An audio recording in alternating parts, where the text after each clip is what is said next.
Hi అండి. మరి ఇప్పుడు సెకండ్ క్లాస్కి వచ్చాం మనము.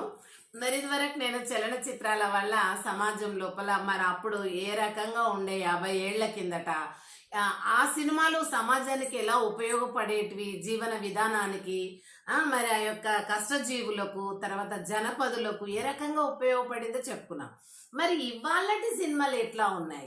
వాళ్ళకు మంచి చేస్తే ఇవి చెడుగా ఉండేదన్నమాట. కనుక నేనేమంటున్నానంటే వీళ్ళు అది ఇప్పుడు తీసే వాళ్ళంతా కూడా ఎట్లా ఉందంటే పచ్చి పచ్చిగా ఉందండి. యువత అంతా పాడైపోతున్నారు. ఎందుకు పాడైపోతున్నారు యువత అనంటే ఆ సినిమాల లోపల బట్టలు లేకుండా ఆడవాళ్ళు, నిండు బట్టలుండేమో మగవాళ్ళు, అందులో ఉన్నటువంటి ఆ యొక్క స్త్రీ పురుషులను ఆ విధంగా చూపిస్తున్నారండి. అట్లా చూపించడం వల్ల చూడడానికి పోయినటువంటి ఈ పిల్లలు కాలేజీలు బంకు కొట్టి మరి ఆడపిల్లలను ఫ్రెండ్షిప్ చేసుకొని వాళ్ళెంబడి వెళ్తూ ఉన్నారు చూడండి. అలాంటి గ్రూపులు ఏం చేస్తున్నాయి, సినిమాలకు వెళ్ళి కాలేజీ డుమ్మాలు కొట్టేసి పోయితున్నారు కదా, వాళ్ళు అవి నేర్చుకొచ్చుకుంటున్నారు.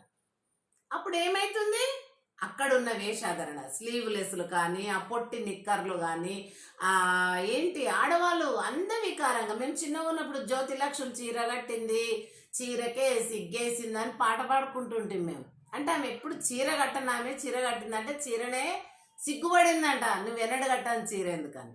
అట్లా వీళ్ళు ఏం చేస్తుర్రంటే ఆనాటి జ్యోతి లక్ష్మి లాగా ఇప్పుడు యువత, అందరు కాదండి, కొంతమంది ఫ్యామిలీస్ పిల్లలను సరిగా పెట్టకుండా, పిల్లల మీద శ్రద్ధ పెట్టకుండా, తల్లిదండ్రులు పనికి వెళ్ళి కాయ కష్టము, లేబర్ పని ఇలాంటివి చేసే వాళ్ళ కుటుంబాలలో కొంతమంది మంచిగా ఉంటారు, కానీ ఎక్కువ మంది నాశనం అయిపోతున్నారు. వాళ్ళ గురించే నేను చెప్తున్నా. ఎందుకు వాళ్ళ గురించి చెప్తున్నా, వాళ్ళు చెడిపోతే ఏమైతుందంటే సమాజానికి వాళ్ళకు చీడ పురుగుల్లాగా తయారవుతారు. ఇప్పుడు చీడ పురుగు ఏం చేస్తుంది, చెట్టు చెరుచు కుస్తుండు చేరి గుణవంతు చెరు, వేరు పురుగు చేరి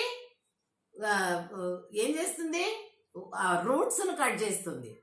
చీడ పురుగు చేరి చెట్టు మొత్తం తినేస్తుంది కదా. కుస్తుండు చేరి గుణవంత చెరచురు అంటే మంచోని చెడ్డది పాడు చేస్తారు. ఇప్పుడు ఈ జంట మామూలుగా ఇప్పుడు నేను చెప్పినటువంటి ఆ గ్రూప్స్కు, అలాంటి కేటగిరీకి సంబంధించినటువంటి వాళ్ళు, ఆడ మగ పిల్లలు కాలేజీలు బంకు కొట్టి ఆ సినిమాలకు పోయి అందులో ఆడవాళ్ళకేమో బట్టలు లేకుండా ఉండడం చూసి ఈ ఆడవాళ్ళు బట్టలు వేసుకోవట్లేదు. అంతకాదు, ఏదో చిన్న చిన్నవి ఈ షోల్డర్స్ ఊరికేనే ఉంటాయి, లేకపోతే మోకాల నుంచి కింది కుట్టిగానే ఉంటుంది, లేకపోతే ఈ వెనక భాగం అంతా